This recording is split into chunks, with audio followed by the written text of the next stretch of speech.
parmi tant d'autres. Je sentais mon corps qui entamait sa régénération. Une fois encore, l'art génétique de mon père venait à mon secours. Mais cela ne suffirait pas. Si solides que nous soyons, mes frères et moi, nous ne sommes pas indifférents à la douleur. Et dans l'état où se trouvait la droite de mon thorax, je ne pouvais égaler le xéno en force brute. D'après le grondement sourd de leurs pas, les Lernéens arrivaient. Mais je n'étais pas sûr de ce qu'ils pourraient faire. Même le plasma n'infligeait que des blessures bénignes à cette créature.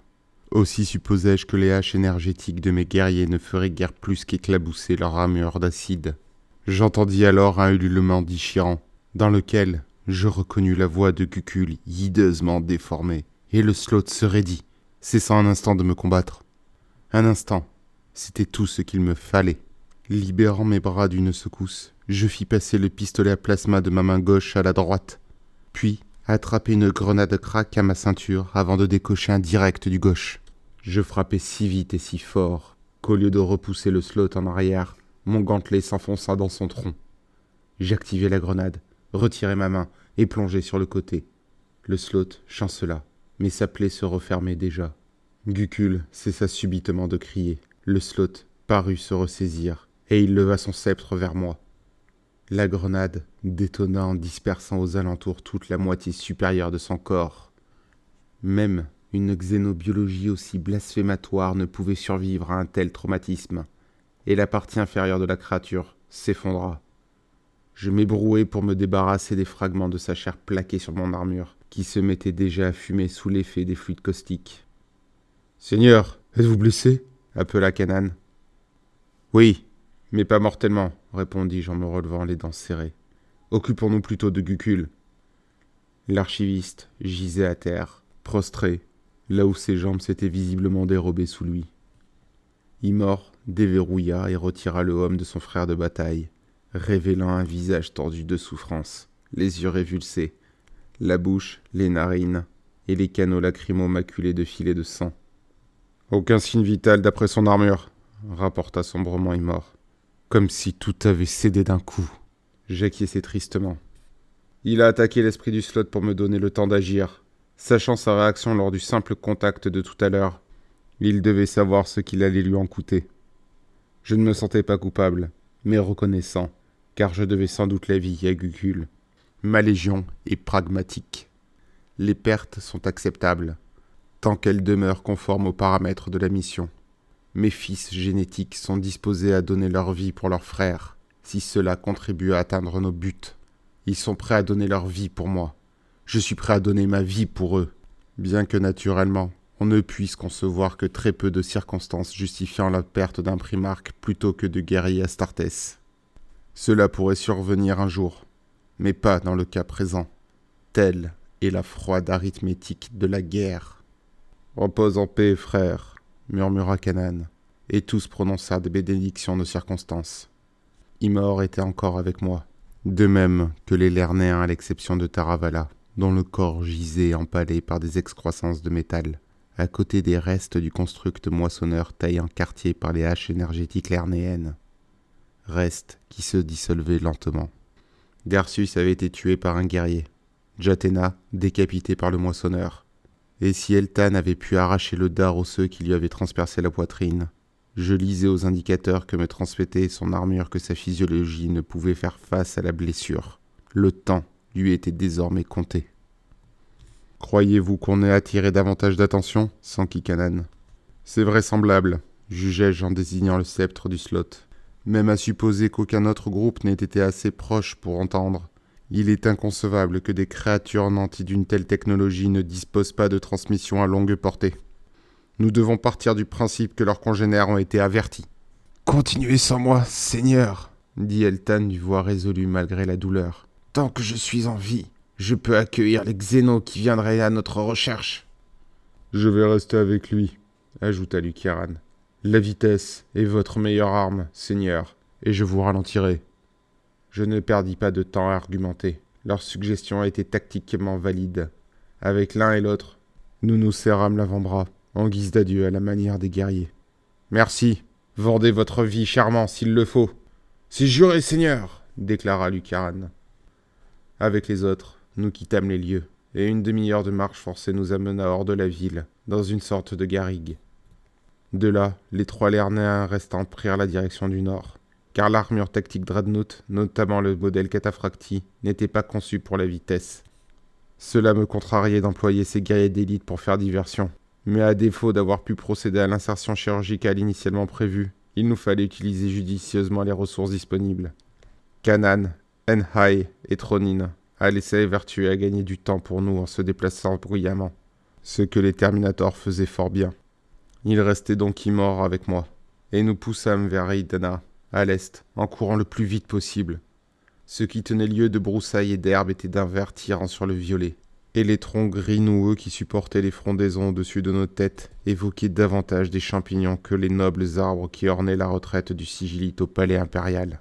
Des avions au plumage bariolé s'échangeaient leurs chants ou s'envolaient à notre passage. « La vie ne manque pas par ici, » releva Ymor. « Est-ce qu'on pourrait retomber sur des slots ?»« On croit savoir, mais rien n'est moins sûr, qu'ils préfèrent se nourrir d'êtres intelligents, » répondis-je. « Mais je suis Bodor qu'il y en aura encore à Aidana, occupé à fouiller les lieux. » Il nous fallut 4 heures pour parvenir en vue des faubourgs d'Idana, et le risque d'être repérés nous contraignit à ralentir le pas. Au lieu de courir à travers les broussailles et de bondir par-dessus les ruisseaux, nous nous glissâmes parmi les ombres qui s'allongeaient à mesure que le soleil de Barsavor descendait vers l'horizon. Je consultai les indicateurs de mon home. Il me manquait une épaulière et la moitié de mon pectoral, mais les fonctions de communication de l'armure n'étaient en rien dégradées. La balise de détresse s'affichait sous la forme d'une icône dans mon champ de vision, et qui se trouvait à 3 kilomètres seulement de nous. « Ce doit être là !» dit Ymor en désignant un amas de cheminées et de tours de refroidissement qui se découpaient dans le ciel oriental. Je vérifiai le signal, et le recoupai avec les données télémétriques de ma matrice de visée. « On dirait bien. Quel itinéraire ?» Ymor montra un alignement de pylônes porteurs de caténaires, visibles entre des immeubles. « On dirait qu'il y a une voie ferrée qui dessert la centrale, à un bloc au nord d'ici. D'après la hauteur des pylônes, la ligne droite doit passer dans une tranchée, ce qui nous masquerait. Et nous y serions piégés si des hostiles nous découvrent, notai-je. Mais son idée était sensée. Avec un peu de chance, les slots et leurs constructs seraient occupés à ratisser les rues et les abs pour y récolter leur ignoble pitance, et non les artères des zones industrielles. Là encore, ce n'était pas une certitude, mais notre estimation la moins mauvaise. Nous parvînmes à la voie ferrée sans incident, et longeâmes en courant des motrices, des wagons et des camions de marchandises à l'abandon. Il y avait un peu de matériel roulant détruit, voire déraillé, mais on aurait dit que le reste attendait simplement son fret ou ses passagers quotidiens. Un peu plus loin, nous apparut l'entrée d'un tunnel, que je me serais attendu à trouver plongé dans le noir, mais les lumens intérieurs fonctionnaient. Cela nous ramenait à ce qu'avait dit Everhead sur les infrastructures telles que les centrales électriques encore opérationnelles, peut-être grâce à des servitors ou autres mécanismes automatiques. De tels systèmes finiraient par tomber en panne faute de maintenance par des techno-augures, mais à court, voire à moyen terme, rien ne les empêchait de fonctionner. « Que dit le Spex ?» demandai-je, et Ymor fit un signe de tête négatif. « Rien, Seigneur. Mais les relevés sont moins fiables dans ce genre de tunnel. » Soit, nous allons courir le risque, vite mais discrètement. D'un clin d'œil à mon interface, je poussai au maximum la sensibilité de mes capteurs audio. Je crus discerner un grattement d'échasse de métal pointu quelque part derrière nous, en hauteur, mais si faiblement que rien n'était certain. Le tunnel décrivait une ample courbe approximativement orientée nord-est. Le signal de la balise était bloqué par l'épaisseur de roc-béton, mais j'avais mémorisé sa position de sorte à estimer sa distance et sa direction tout en courant. Cependant, nous n'étions pas seuls. « J'entends quelque chose derrière nous, » prévins-je. L'air du tunnel était frais sur la peau de mon torse, régénéré depuis l'attaque de l'ignoble arme Sloth. Et cette sensation me donnait le sentiment d'être vulnérable. Tout primarque que j'étais, j'avais largement eu la preuve que l'armement Xeno était une menace même pour moi.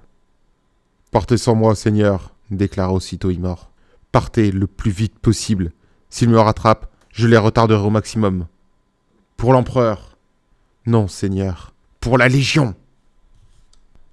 J'accélérai, car l'heure n'était pas au sentiment. Une poignée de secondes plus tard, À l'éclairage uniforme du tunnel se superposait un éclat vert venu de derrière moi, et j'entendais une portion du revêtement mural tomber en poussière dans un grésillement. Un bolter tonna, suivi de rugissements de douleur inhumains. Puis il y eut toute une série d'explosions, dont la cause ne pouvait être que la mise à feu simultanée de toutes les sphères à venin d'Imor. Je distinguais la pénombre au bout du tunnel, dont les lumens faisaient place au ciel nocturne d'Idana. J'allais déboucher à quelques centaines de mètres de la centrale et du signal de détresse. Je n'avais pas la moindre idée de ce que j'allais trouver. Des humains rescapés ou une infestation de créatures sloth, mais au moins serais-je parvenu à mon but. Je pouvais également y perdre la vie, mais je me rendis compte que cela ne m'effrayait pas. J'avais fait de mon mieux pour retrouver celui dont l'esprit appelait le mien par-delà les étoiles, et je n'aurais pu supporter d'avoir retardé ce moment. Peut-être que ma témérité servirait de leçon à ma légion, tout du moins, elle en saurait davantage sur les sloths, et j'avais la certitude que je serais vengé. 2 silhouettes à pattes d'araignée apparurent alors, ainsi qu'une autre en robe dépenaillée, et je me sentis perdre courage. Ces saletés de Xéno m'avaient devancé. Imor refit tonner son bolter derrière moi, mais un nouvel éclat de lumière verte malsaine inonda le tunnel, et il poussa un cri aussi bref que lancinant. J'étais seul. J'allumai ma lance énergétique, et je dégainai mon pistolet à plasma, en réprimant cette sensation inhabituelle qu'était le désespoir. Je pouvais remporter le combat contre ces redoutables adversaires, mais cela en attirerait certainement d'autres, et je n'étais pas encore à destination. Même les primarques ont leurs limites. Et l'empereur allait perdre un fils avant même que la galaxie ait appris son nom. Ma seule consolation était d'avoir bien formé ma légion. Mon héritage perdurerait à travers elle, et l'Imperium aurait besoin de bons protecteurs. À la vue de la lueur verte qui s'intensifiait autour du sceptre du Sloth, je m'apprêtais à tirer. Quand j'entrevis une silhouette surgir en courant derrière le Xéno et ses sbires. Un instant fugace, je crus qu'il s'agissait d'une autre de ces créatures. Mais en l'occurrence, la taille et la bipédie n'allaient pas de pair avec la robe en haillons caractéristique. Et plus important, je pouvais interpréter la vitesse et l'angle de sa course. Elle attaquait. Je changeai de cible à l'ultime fraction de seconde, et foudroyai d'un tir de plasma le guerrier tout à ma droite alors qu'il se retournait vers le nouveau venu. Le construct s'effondra en un amas de chair flasque et de pâte effilée, mais je n'avais pas le loisir d'admirer mon œuvre, car le Sloth ouvrait le feu sur moi. J'exécutai un saut périlleux largement au-dessus du faisceau, et à l'atterrissage, je tirai sur l'autre guerrier avant qu'il puisse se joindre à la fusillade. Le Sloth, qui s'apprêtait à refaire feu, fit volte-face pour réagir à l'approche du nouvel assaillant. Je pus affirmer à ce moment qu'il faisait ma taille, et il portait une armure qui avait le lustre d'écailles reptiliennes. Il maniait une immense arme d'ast au fer bifide, avec laquelle il asséna de si féroces coups d'estoc et de taille que le Sloth fut contraint de reculer en s'efforçant de les parer. Cette menace était contenue pour le moment, et j'en profitai pour regarder derrière moi. 2 constructs guerriers émergèrent de la courbure du tunnel, en état de se battre malgré l'icor qui goûtait de blessures de bolter.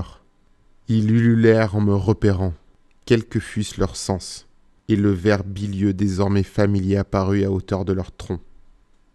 J'en abattis un au pistolet, mais celui-ci émit soudain un sifflement qui me révéla la surchauffe critique de la bobine à plasma, un composant notoirement instable. J'avais en main une explosion imminente et un ennemi à tuer. Je lançai le pistolet à plasma sur le dernier construct guerrier. Ce dernier ne fut pas tout à fait pris de vitesse. Mon arme était à peut-être 1 mètre de lui quand il tira, prenant le pistolet à plasma dans son faisceau. La lumière de l'explosion impressionna mes rétines pendant 1 seconde, et en plus d'emporter le construct, l'éclosion de plasma fit s'écrouler le plafond de ce tronçon de tunnel. Je me retournai vers le duel, à temps pour voir le Sloth lâcher à bout portant une décharge d'énergie qui catapulta son adversaire contre la paroi du tunnel avec une force incroyable. Le Xéno pointa son arme à nouveau. Cette fois, j'usai de la lance énergétique comme d'un javelot. Comme cela avait été le cas avec le grand suzerain de Trula, le fer se planta dans le dos de l'être. Par contre, le Sloth ne tomba pas à plat ventre, mais il se raidit en gargouillant de douleur. Le nouveau protagoniste se releva d'un mouvement fluide, et son armure n'avait apparemment pas souffert de la décharge du Sloth.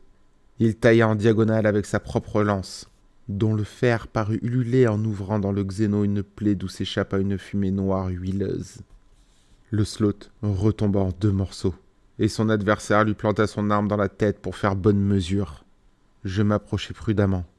L'ennemi de mon ennemi n'est pas nécessairement mon ami, et la galaxie regorge de créatures qui singent la forme humaine à un degré ou un autre. Il était fort possible que mon nouvel allié apparent ne soit pas humain. En fait, je partais de ce postulat. D'un autre côté, je n'étais moi-même pas humain. « Merci pour ton aide », dis-je une fois à la proximité. Le homme à la visière baroque, dont le cimier figurait des serpents dressés, se tourna vers moi. Mais son porteur tenait sa lance fer baissée, sans hostilité. « Et merci pour la tienne », répondit une voix aussi profonde que la mienne, et curieusement dénuée d'accent.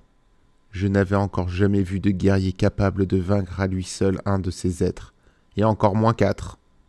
La réputation des légionnes Astartes est largement à la hauteur de ce qu'en racontent les légendes de ce monde. « Tu connais les légionnes Astartes » m'étonnai-je. « De réputation seulement. »« Je suis Omégon » dit le guerrier avant de retirer son aume. Je crus me regarder dans un miroir. Je n'avais jamais éprouvé une telle joie. Aucune victoire, aucune fête, aucune félicitation de mon père n'avait jamais déclenché en moi une euphorie approchant celle que je ressentis en cet instant. Enfin, après des décennies de quête, de désir, de quelque chose que je ne comprenais que partiellement, il était devant moi. « Salut à toi, frère !» dis-je en déverrouillant le joint de mon gorgerin pour ôter mon propre casque. « Je suis Alpharius. »